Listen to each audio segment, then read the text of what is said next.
এখানে আমাদের বক্তব্য হচ্ছে নারীদের প্রার্থীর পাশাপাশি শ্রমিক, কৃষক, আদিবাসী, পিছিয়ে পড়া জনগোষ্ঠীর জন্য সংসদীয় আসন সুনির্দিষ্ট থাকতে হবে।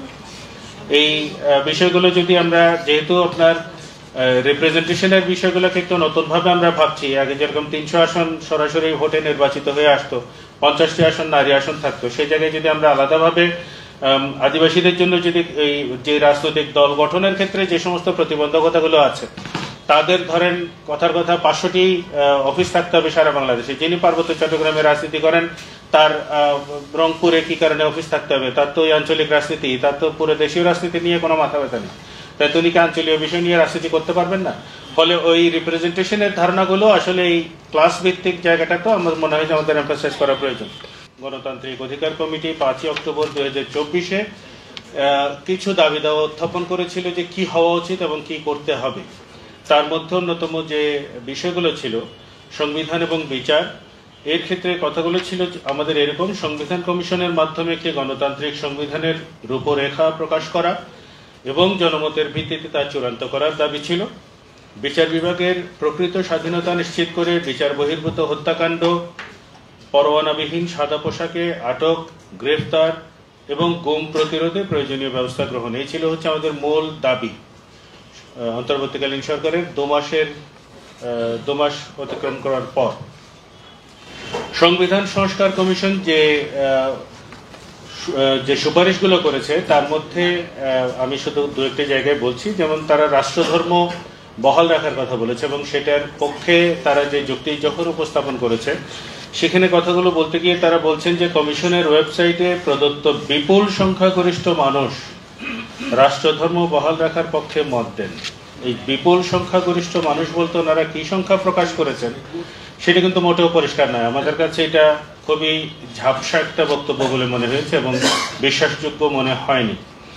কারণ রাষ্ট্রধর্ম বহাল রাখা নিয়ে যখন রাষ্ট্রধর্ম 8ম সংশোধনের মাধ্যমে স্বৈরাচারী এরশাদ সরকার যখন এটাকে প্রবর্তন করেন, আমাদের পূর্বের সমস্ত প্রমাণ যে আমাদের হাতে রয়েছে, তখন দেখা যাচ্ছে কি আপনার বিএনপি, জামাত সহ প্রায় সকল রাজনৈতিক দল, আওয়ামী লীগ এবং আওয়ামী লীগও ছিল এর মধ্যে, বিএনপি, আওয়ামী লীগ এবং জামাত সহ সকল রাজনৈতিক দলের বিরোধিতা করেছিল যে রাষ্ট্রধর্ম ইসলাম করা যাবে না।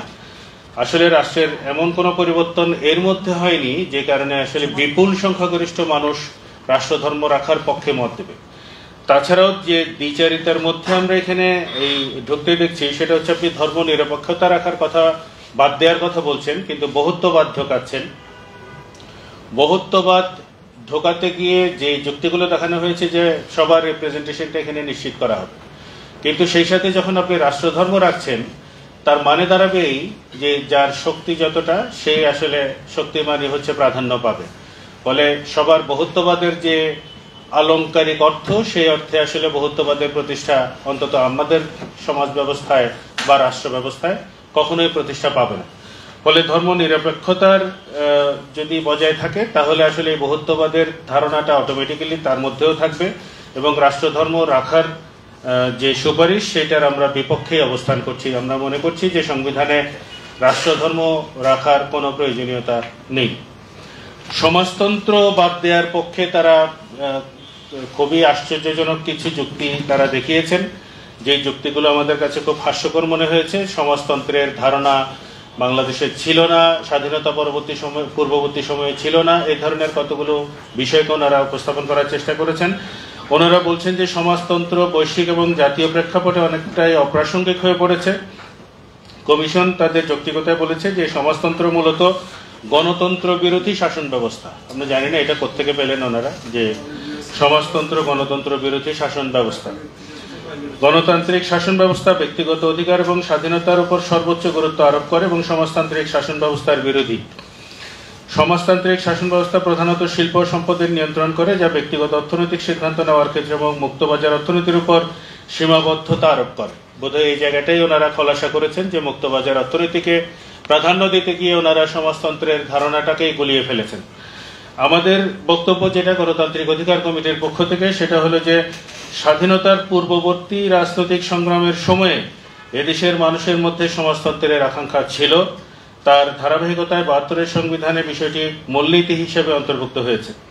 সমাজতন্ত্রকে বাদ দিয়ে সংবিধানে মুক্তবাজার অর্থনীতিকে প্রশ্নাতীতভাবে সুপারিশ করা হয়েছে, যা বৈষম্যহীন বাংলাদেশের চেতনার বিরোধী। ধর্মনিরপেক্ষতা নিয়েও যে কথাটা আমরা আগে উল্লেখ করেছি, সেটা পেছনেও যে যুক্তিগুলো দেখানো হয়েছে সেটাও আমাদের কাছে মনে হয়েছে যে যুক্তিসঙ্গত নয়। আদিবাসীদের সংযুক্তির বিষয়ে আমাদের বন্ধু বলেছেন ইতিপূর্বেই, আদিবাসীদের সাংবিধানিক স্বীকৃতি দেওয়া নিয়ে আলাদা করে বিধান রাখা উচিত ছিল।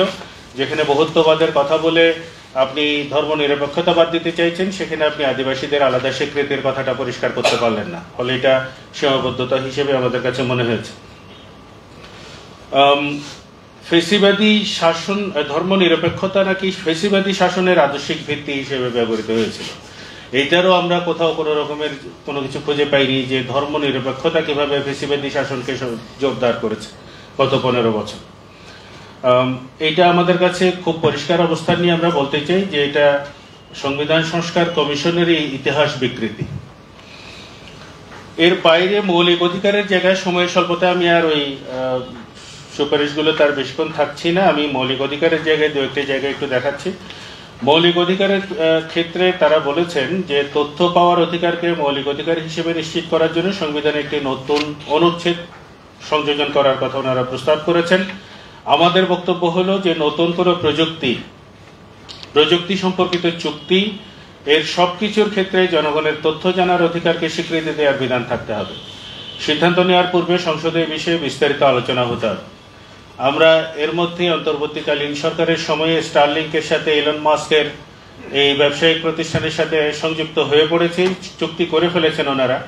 উপস্থিত বন্ধুরা, আমি জানি না আপনারা কতটুকু জানেন স্টারলিংকের বিষয়ে, এর ভালো মন্দ দিক আমার অন্তত জানা বোঝা এখনো খুব একটা পরিষ্কার নয়। ফলে এটা নিয়ে জনপরিসরে আলোচনা হয়ে তারপরে সিদ্ধান্ত নেওয়াটা খুব গুরুত্বপূর্ণ ছিল। এই যে একটা প্রযুক্তি আসছে, সেই প্রযুক্তিতে আমরা ঢুকে পড়লাম, বলা হচ্ছে যে এটা আমাদের যোগাযোগের ক্ষেত্রে একটা যুগান্তকারী পরিবর্তন ঘটাবে, কিন্তু আমরা এলন মাস্ককেই দেখেছি গত মাসে ভারত সরকারের বিরুদ্ধে মামলা করেছে তাদের তথ্য নিয়ন্ত্রণ করার কারণে। নিজেদের তথ্য নিয়ন্ত্রণ করছে সেটার কারণে ভারত সরকারের বিরুদ্ধে মামলা করেছে এলন মাস্কের স্টারলিংক কোম্পানি। তার মানে কি আমাদের হাত থেকে আমাদের তথ্যের নিয়ন্ত্রণকে হারাতে বসছি আমরা এর মাধ্যমে? নিশ্চয়ই আমাদের অনেক কিছু ভালো কিছুই আসছে, কিন্তু মন্দ দিকটা জানারও তো আমাদের অধিকার আছে। এই যে সিদ্ধান্ত হয়ে গেল, ভবিষ্যতে যেন এই ধরনের কোনো সিদ্ধান্ত আমাদের না জানিয়ে, জনমত না নিয়ে যাতে না করা হয়, সেই জন্য হচ্ছে গণতান্ত্রিক অধিকার কমিটির সুস্পষ্ট অবস্থান। কমিটি সুপারিশ করেছে সংবিধানে ব্যক্তি ও জনপরিসর উভয় ক্ষেত্রেই নাগরিকের গোপনীয়তার অধিকার থাকবে। এ নিয়ে ওনারা এগুলো আশাবাদ ব্যক্ত করার মতো করে কিছু কিছু বিষয় দিয়েছেন, যেগুলো আমাদের কাছে এটাও পরিষ্কার না যে এই বিধানগুলো বা সুপারিশ যেহেতু কমিশন তারাই, এরপরে আর কে করবে? এরপরে কি আরেকটা কমিশন হবে, কমিশন 2? এখন বাংলাদেশ 2 এর মতো যেভাবে যাচ্ছে, কমিশন 2 এর জন্য অনেক কিছু ছেড়ে দিয়েছে। এখানে আমাদের বক্তব্য হচ্ছে গোপনীয়তা কিভাবে নিশ্চিত হবে সে বিষয়ে সুনির্দিষ্ট বিধান থাকতে হবে। সেই বিধানটা ওনাদেরই সুপারিশ করার কথা ছিল, ওনারা ছেড়ে দিয়েছেন কমিশন 2 এর জন্য। তারপরে আমরা দেখছি যে কমিশন সুপারিশ করেছে যথাযথ নিরাপদ এবং পুষ্টিকর খাদ্য, পরিষ্কার ও পানযোগ্য পানি এবং পয়ঃনিষ্কাশনের অধিকার রাষ্ট্রের সামর্থ্য এবং বিদ্যমান সম্পদের আওতায় বলবৎযোগ্য অধিকার হিসেবে সংবিধানে অন্তর্ভুক্ত করা হোক। এইখানে যে কথাটা আমাদের বলা দরকার সেটা হচ্ছে রাষ্ট্র আবশ্যিকভাবে শিক্ষা এবং স্বাস্থ্য খাতে ভর্তুকি দেবে, এটাতে কোনো ধরনের এক্সেপশন থাকা উচিত না। স্বাস্থ্য নিয়ে হারুন ভাই বলেছেন ইতিপূর্বেই যে স্বাস্থ্যের কি অবস্থা হচ্ছে আমাদের, ফলে এখানে স্বাস্থ্যে কোনো রকম, শিক্ষা এবং স্বাস্থ্যে কোনো ধরনের আসলে কম্প্রোমাইজ করা যাবে না। রাষ্ট্র আবশ্যিকভাবে ভর্তুকি দেবে এবং প্রয়োজনে অন্য খাতে বরাদ্দ কমাবে। যথাযথ নিরাপদ ও পুষ্টিকর খাদ্য, পরিষ্কার ও পানযোগ্য পানি এবং পয়ঃনিষ্কাশনের অধিকার রাষ্ট্রের সামর্থ্য অনুযায়ী হওয়ার কথা বলা হচ্ছে, কিন্তু সেটা কত সময়ের মধ্যে বাস্তবায়ন করবে তার একটা সুস্পষ্ট লক্ষ্যমাত্রা ঘোষণা করতে হবে এবং সেটা থাকতে হবে, সংবিধানেই থাকতে হবে। যে আপনি 5 বছরের মধ্যে করবেন এটাকে মৌলিক অধিকারের স্বীকৃতি, না 10 বছরের মধ্যে করবেন। আর নয়তো কি হবে, আমরা যারা আইনের ছাত্র তারা বুঝি যে সামর্থ্য নেই, এই অজুহাতেই নাগরিকের অধিকারগুলোকে বারবার ডিনাই করা হবে, যে আমাদের এখনো পর্যন্ত সামর্থ্য হয়নি। সেটা 100 বছরেও হবে না যদি আপনার লক্ষ্যমাত্রা যদি স্থির করা না থাকে আইনের মধ্যে। ফলে একটা সুস্পষ্ট লক্ষ্যমাত্রা থাকতে হবে, আমাদের এটা দাবি।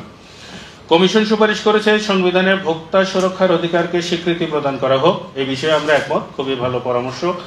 রাষ্ট্রীয় সম্পদ ধারণার পরিবর্তে আমাদের এখানে পরামর্শ হলো সর্বজনের সম্পদ, এই একটি অভিধান যুক্ত করতে হবে। এই সম্পদ অর্জনের অধিকারের সাংবিধানিক সুরক্ষা থাকতে হবে। সংবিধানে সম্পদের সর্বজনের সম্পদ অর্থাৎ কমন প্রপার্টি নিয়ে আলাদা অনুচ্ছেদ থাকতে হবে।